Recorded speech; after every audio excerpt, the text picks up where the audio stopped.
রাজধানীর দাশেরকান্দিতে নির্মিত হচ্ছে প্রথম পয়ঃশোধনাগার। এর মাধ্যমে সুয়েরেজ লাইনের বর্জ্য চলে যাবে শোধনাগারে, সেখান থেকে নিষ্কাশিত হবে পরিশোধিত পানি। রাজধানীর বিভিন্ন এলাকার পয়ঃবর্জ্য নিষ্কাশন করতে ঢাকা ওয়াসার মাস্টার প্ল্যানের আওতায় নির্মিত হচ্ছে এই শোধনাগার। এর মাধ্যমে 17টিরও বেশি এলাকার বর্জ্য শোধন করে নিষ্কাশিত হবে বালু নদীতে।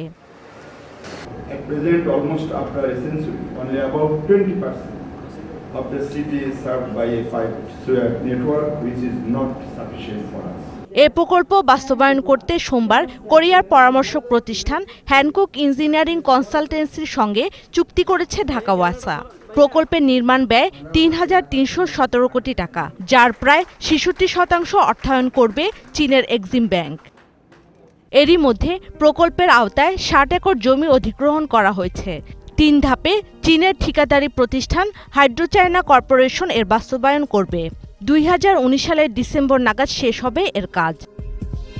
দুলি মল্লিক, ২১শে টেলিভিশন, ঢাকা।